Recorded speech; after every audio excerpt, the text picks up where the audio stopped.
வெற்றிலை பாக்கு போறதனால என்னென்ன நன்மைகள் தெரிஞ்சுக்கலாமா?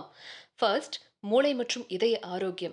வெற்றிலை பாக்கு, சுண்ணாம்பு இத சரியான விகிதத்துல சேர்த்து வாயில போட்டு மெல்றதால மூளை சுறுசுறுப்பு அடையறதோட மட்டும் இல்லாம வலுவா இருக்கும் அப்படின்னு சித்த மருத்துவர்கள் சொல்றாங்க. ஆயுர்வேத மருந்துகள் பலவற்ற வெற்றிலையோட சேர்த்து சாப்பிட சொல்லும் பழக்கமும் பல காலங்களா இன்னைக்கு வரைக்கும் கடைபிடிச்சிட்டு வராங்க.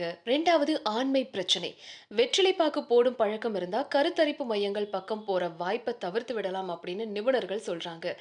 ஆண்களுடைய மலட்டுத்தன்மை, குறிப்பா விந்தணு குறைதல், எந்த அணுக்களுடைய தரம் மற்றும் வீரியம் குறைதல், இதுக்கெல்லாம் தாம்பூலம் மிகச்சிறந்த மருந்து அப்படின்னு இயற்கை மருத்துவர்கள் சொல்றாங்க.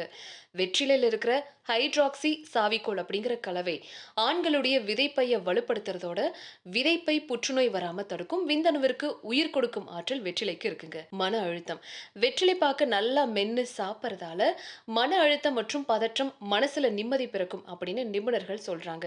வெற்றிலையில காணப்படக்கூடிய பினாலிக் கலவைகள் உடல்ல மன அழுத்தத்தை கட்டுப்படுத்தும் கரிம சேர்மங்களை வெளியிடுறதே இதுக்கு காரணம்.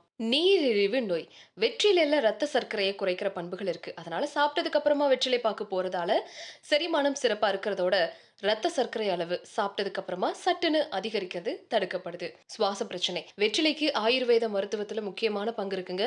சுவாசம் தொடர்பான பிரச்சனைகளுக்கு வெற்றிலை பயன்படுத்தப்படுது. ஏன்னா வெற்றிலைக்கு கபத்தை நீக்கிற ஆற்றல் இருக்கு. மூச்சுக்குழாய் அலர்ஜி, ஆஸ்துமா உள்ளிட்ட நோய்களுக்கு நிவாரணம் பெற வெற்றிலை உதவுது. ஃபைனலி, மலச்சிக்கல், வெற்றிலைக்கு செரிமானத்தை மேம்படுத்தும் ஆற்றல் இருக்கிற நிலைமையில வெற்றிலை பாக்கு போடும் பழக்கத்தினால மலச்சிக்கலுக்கு தீர்வு காணலாம்.